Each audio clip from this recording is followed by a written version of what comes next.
Now let's move on to our next section scheduled for today.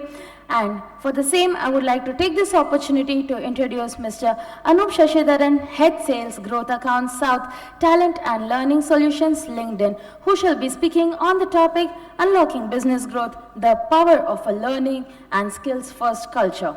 Anoop is a seasoned professional with over 15 years of experience in the technology and SaaS sectors, offering a wealth of expertise in sales and business development with dynamic, fast-paced industries. During his tenure at LinkedIn, he played a key role in building high-performing teams from the ground up, demonstrating his ability to lead and shape talent. Passionate about people development, Anoop is dedicated to fostering growth and empowering individuals. So let's all put our hands together and welcome Mr. Anoop Sashidharan from LinkedIn for his next session. Hello, good morning everyone. Firstly, thank you so much for this opportunity. Wonderful Friday morning, beautiful weather after all the gloom that we've seen over the past few days. Quick introduction, my name is Anoop and I manage the regional business for both talent and learning at LinkedIn. Been with LinkedIn for about 12 years now across multiple roles and responsibilities. Yet, I'm a little nervous, especially when you have a lineup of speakers like Ashirwad come and talk. It's not the easiest, right, to do a follow-up after that. But really looking forward to this session, especially being in the midst of some of the biggest L&D leaders. I think there's lots that we can learn over the period of this day, and I'm really looking forward to that. So let's dive into this quickly, right? So what do we have today for you, other than my photograph? The key areas that we wanted to kind of talk about today was not educate y'all. I don't think that's even needed. I think there's a lot I can take back today from the session than y'all. But being in an organization which thrives on data and insights, we genuinely thought there's a lot we can bring to the table and let you know what is happening in this space at LinkedIn, right? So what we want to start off with is show you some of the talent trends that are really, really going on in India today, and how did we arrive at this, right? So one, a lot of this data is coming from our economic graph, as we call it. The economic graph is nothing but the entire data set that happens at the back end where each of y'all are doing some action or taking some kind of, some comments, some changes that are happening. All of that data is captured and that meaningful insight is given back to y'all. The second part that we wanted to kind of talk about was steps to build an effective learning organization. Again, trust me, this is not LinkedIn. This is y'all talking about what have y'all done in your organization, and it's a basis, a poll or a research that we did among 1,000 odd L&D as well as HR leaders, and that's how we arrived at this. So that is something that we'd like to show you today. And the third part is naturally a bit around the AI-powered coaching experience. Now, with this being the buzzword, there is no way that I would not have a slide deck with AI not mentioned on it, right? So that's another reason we have this as well. So let's quickly get into this, right? So let's look at some of the talent trends that matter in India. Now, before we get into this, I just want to kind of take a step back and look around the room. And actually, as talent leaders, I'm sure you all agree. Post-COVID, if there's any group that has gone through the most change or seen the most change, it has to be y'all, right? It has to be y'all, without a doubt. The industries are changing so fast, things are changing so fast. At one point we had the great resignation, a term, and then we had the great reshuffle. Now we are talking about multi-generational workforce that we are trying to grapple with. There was remote working. Now we're saying come back to work, there's return to work. And then of course we have this entire fact around AI now playing a huge part. Now, while all of this is happening, in which direction are people moving? While it's pulling us in different places, we're still trying to focus on the single most important thing that drives the organization forward, which is people. We are trying to understand how can we make sure that we solve for them, because that's going to help the organization meet their objectives, right? And that's what we want to kind of talk about. So here is the first trend that I want to kind of bring to the table to you. So just talking through this, right? Since 2015, if you look at it, the number of about 25% of the skills had changed with the influx of AI, right? What we are expecting that number to go up to by the year 2030 is roughly about 70%, right? I'll just give it a few seconds for you all to sink this in. So, but this is the number that we are trying to see. Now, why is this important? And Anoop, why have you put up this slide? I'm sure a lot of you all agree today, the single most biggest currency is skill. Gone are the days when we are hiring for folks or looking at talent from the industry basis just college degrees, titles, and so on and so forth.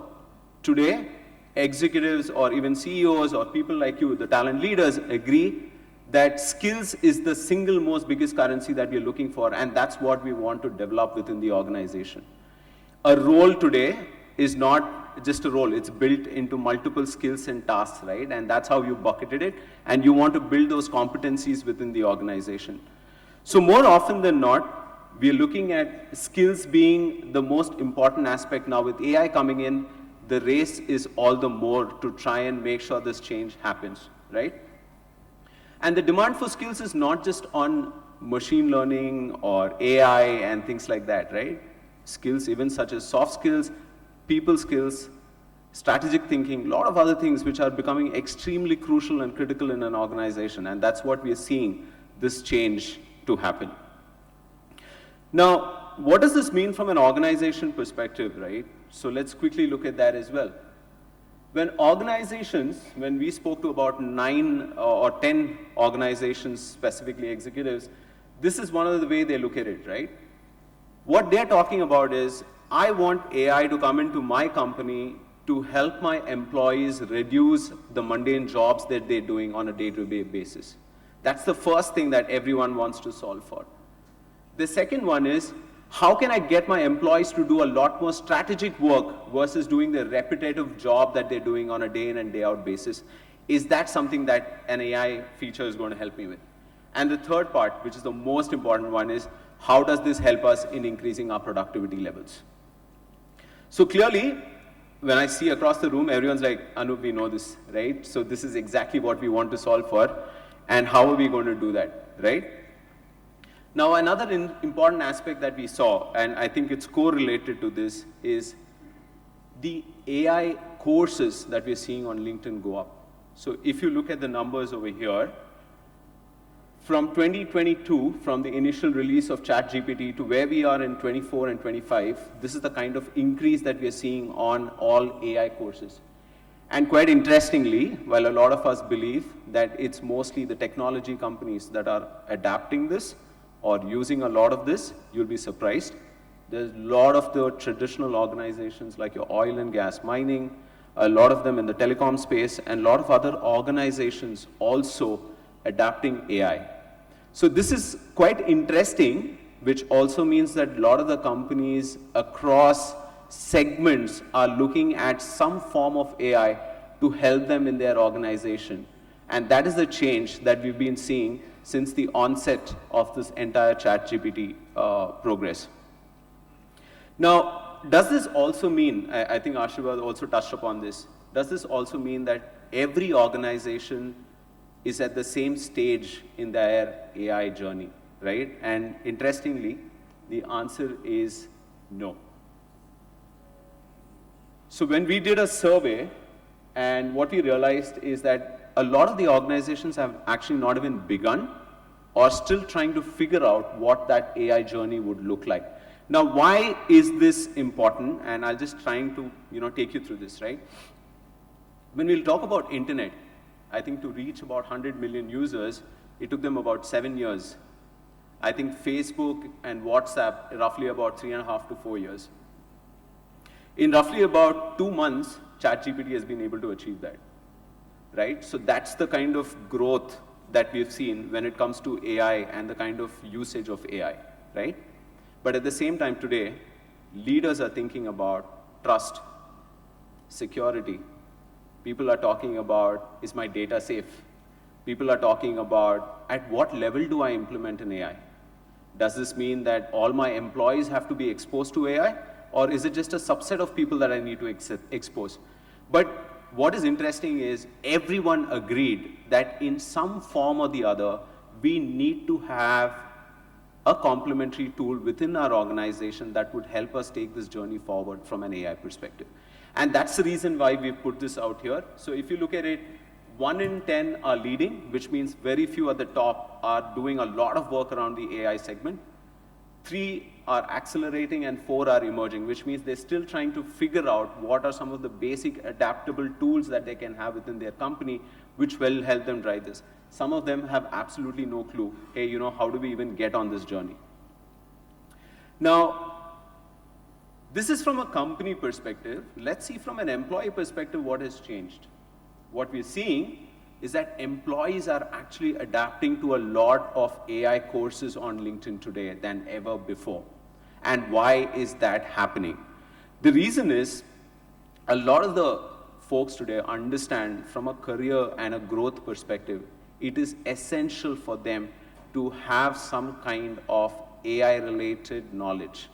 And we are seeing that grow exponentially in the organizations as we look at the LinkedIn learning usages.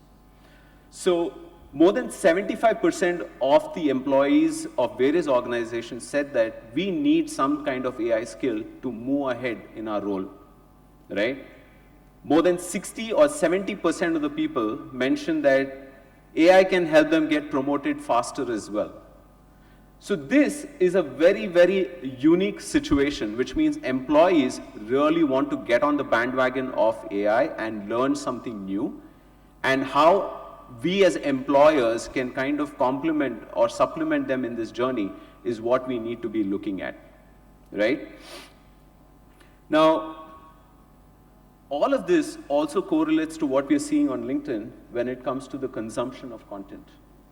So here is a quick snapshot again, which talks about content consumption. Almost 37% increase in consumption of LinkedIn learning in people's own capacity. This is not whether your organization is doing something for them. They're doing this in their own capacity, and the consumption has gone up by more than 37%. And quite interestingly, a lot of this is either related to AI or something in their field of interest. And the great part is, more than 90% of the executives that we spoke to said that we want to keep or increase our budgets when it comes to learning in the organization. I don't know how many of you all agree. Do I see some smiles? They're like, which company is this, Anoop? Please let us know. But this is the truth. The truth is that companies are looking at investing in people because they understand more than ever before the need for upskilling is now. Now, what we also realized during this period is this. I think the gentleman just spoke about it, right? Like in terms of, Anoop, what happens if jobs are being taken over by AI, right? I think it's a great question, and I think we keep getting this as well. So what we did is, again, through a survey, we ran a quick number, and we bucketed this into 3 segments. So as a salesperson, what are some of the roles that an AI can do versus where is the human impact and effect going to come in? I can talk about it from my perspective at least. I know prospecting is surely something that the AI can do. Cold calling, absolutely. But when it comes to negotiation, when it comes to relationship building, you still need the human element, right? That's where you need it. Similarly, for a data analyst, data visualization, statistical modeling, and so on and so forth. But at the same time, if you need a data storytelling, you still need that human element. You need people to do that for you. An HR business partner, again, I hope this is right because I have a lot of them in the room, but HR operations and things like screening, but at the same time, employee retention or even having that onboarding, one-to-one conversation, I think these are things that the AI cannot replace. Now, one of the questions that we keep getting asked is, AI is going to take over jobs. No, AI is not going to take over jobs, but someone who knows AI might take over that job. So the idea is, how soon can you adapt to a situation where you can bring in that ecosystem within your role that puts you at an advantage when compared to a lot of other members who may be doing similar things. Now, what we also understood, and I think this Sashidharan did touch upon this as well, one size does not fit all, right? The fact is, while AI is the buzzword, how do we actually make sure that everyone is on board with AI? At what level? Is it the beginner level? Is it at the advanced level? How do we bring in that entire story? So this is where we've actually broken this up for you all as well. And just to give you a small snippet of how we are doing this through the LinkedIn platform. So what we're saying is that one size does not fit every organization. So we have to take a baby step into every role which is essential, right? So maybe from an understanding perspective, it could be at the most basic level, right? You're understanding your co-pilot and so on and so forth. It could be at a very, very basic level. You might be applying it through your projects, so on and so forth. And then you have teams on the engineering side which are building APIs and so on and so forth, where they might be developing this on the platform, and they might be doing real-time work on the platform. And then we have the training models, and then of course the deeply socializing one, which is mostly the advanced stages of the AI, right? So this is what we have as a model, and this is what we follow on the LinkedIn platform as well. So for any organization that wants to build their AI strategy, wants to build their AI competence, this is one of the areas that we always focus on. Now, having said this is great. Anoop, now, how do we actually put this into play? Like, for example, you spoke about some of the best strategies that companies are looking at from a learning perspective. What do you think they are? And can you take us through building an effective learning organization? Now, today what is happening is employees want to learn. Employers are more than happy to kind of give them that opportunity, right? I remember being in a meeting, actually it was a forum very similar to this, and there was a gentleman who said that, Anoop, you know what, we see a lot of risk in learning for our employees. And I was like, can you tell me a little more about it? What if people learn and they leave the organization, right? And there was another CEO sitting next to that gentleman, and he said, but isn't that riskier than having someone not learn and being in your company? I think it's food for thought for all of us to, hey, what is the side that we want to play? But how do we make this more democratized in terms of giving learning opportunities? Because today, people want that opportunity. From a multi-generational workforce and a lot of other things that we're talking about, the opportunity to learn, the opportunity to grow is more important than ever. Quite interestingly, when we did the LinkedIn learning survey as well as the talent survey among the community, earlier you would always find learning and development maybe say among 8th or 9th out of the 10 things that they want. Today, it's among the top 3. People are looking for learning opportunities. People are looking for growth opportunities. Of course, salary will always be number 1. I don't want to touch upon that. But among the top 3, learning surely came up as one of the key areas. Now, what goes into building an effective learning organization? Again, this is not about LinkedIn. I'm not going to preach about what we are doing in our company, because you might be doing something much, much better than that. But like I mentioned, this is a story which we've heard from you all that I'm going to bring on screen. The first and the foremost is build the right skills. Today, when I sit as a talent leader, what are the most important things for me that helps or goes into building a great talent or a learning strategy for my company, right? So what we've seen is on the right side, if you see, there are the ones who are championing this, and then there are companies who are maybe not at that stage, right? And these are the ones that they spoke about. One, and it starts from here, right? Everything needs to have a plan. How do I understand what is the skill gap within my company? It starts from there. I think a lot of you all would agree.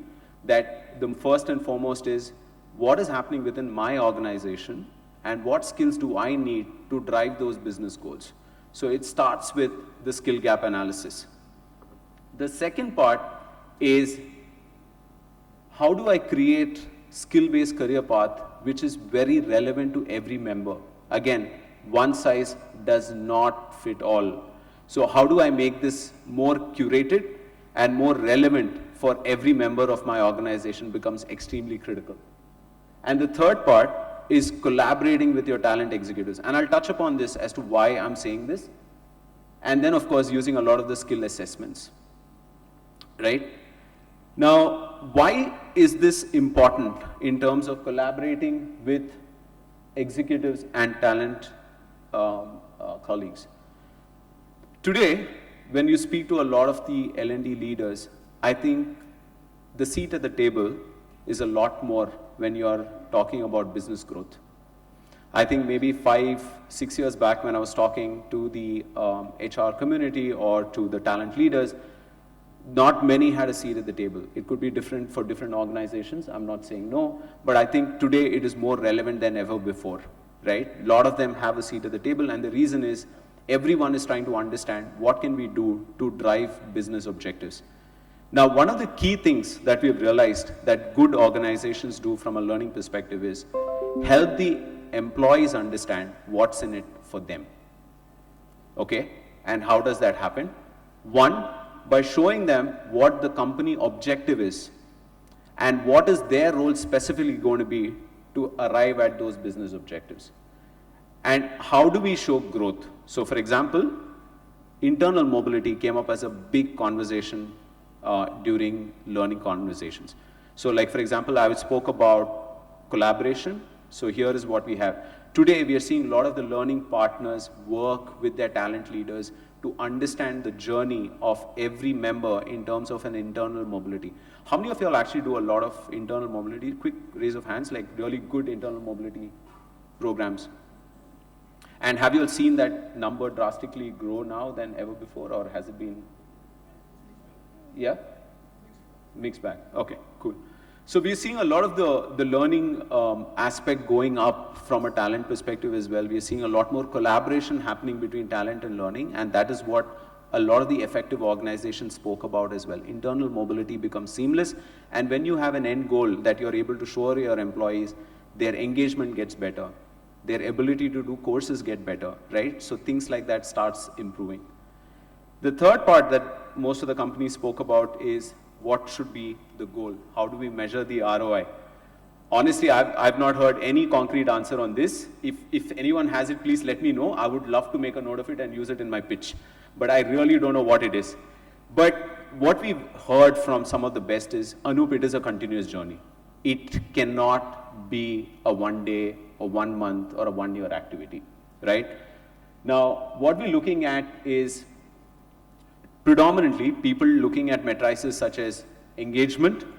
Sorry, did I bring, okay. People are looking at engagement, people are looking at retention, and people are looking at what new skills are being developed in my organization, which is really going to be helping me from a future perspective. I was about to say future-proof, and then I realized that word is being used quite a bit. But how do you kind of bring in the talent and the skills, you know, aligned to what the company is trying to work towards? And that's what we are seeing.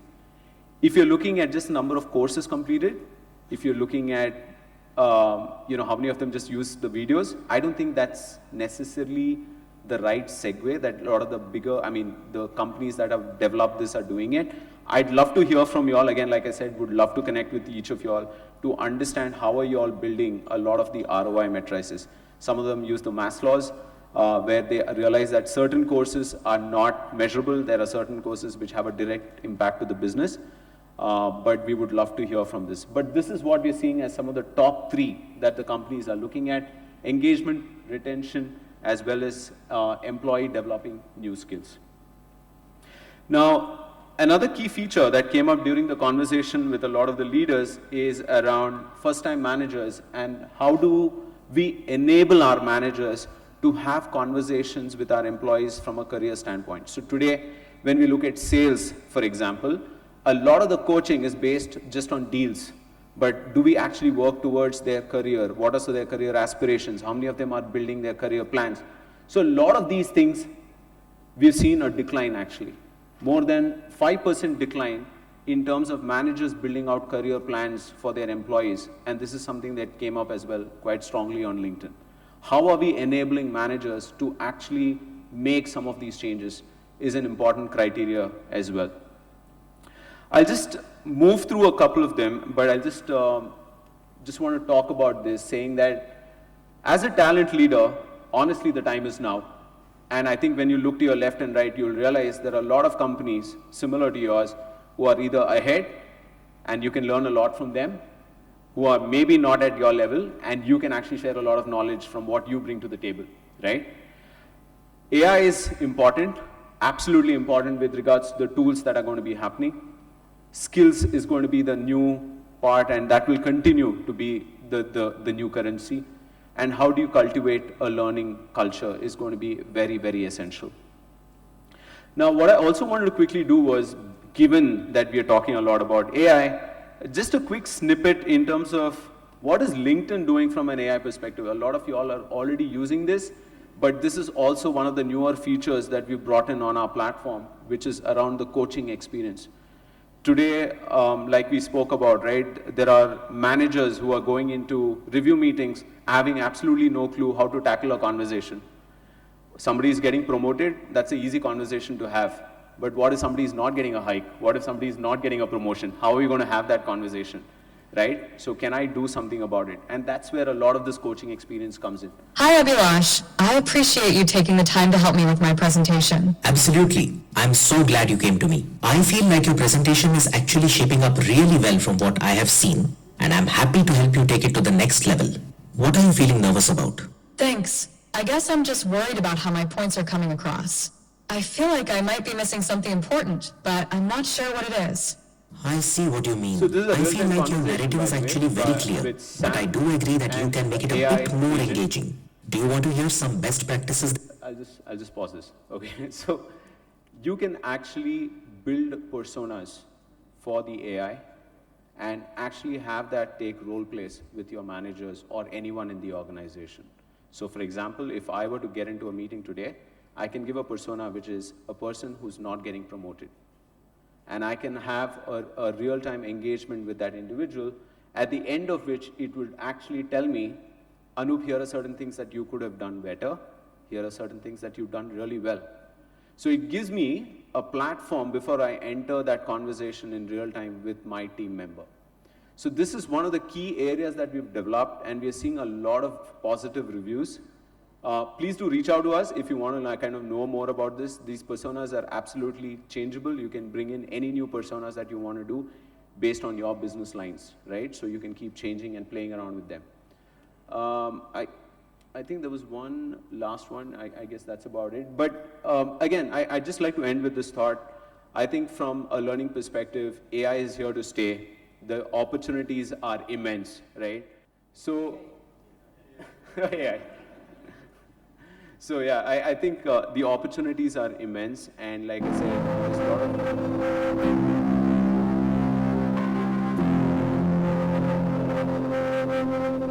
LinkedIn's economic graph is a digital representation of the global economy. As members change jobs, as companies evolve, as positions are posted, as skills are learned, the economic graph grows. And now we're helping those members, taking what they're adding to the graph and creating new opportunities with those insights. From business owners to company builders to culture creators to policymakers, students, and strivers. The global LinkedIn community is contributing to the economic graph, bringing people and communities together to create opportunities for others, one member at a time. Yeah. So I'd just like to end by saying that we are building communities, one member at a time. So thank you so much for this. Really appreciate it. Thank you. Thank you so much, Mr. Anoop Sashidharan, for such an interactive session. Can you please hear it out for the gentlemen, everybody? I would like to now call upon Mr. Pankaj Sharma, Head Learning and Organizational Development, Healthcare Global Enterprises Limited, to do the honors of felicitating Mr. Anoop Sashidharan.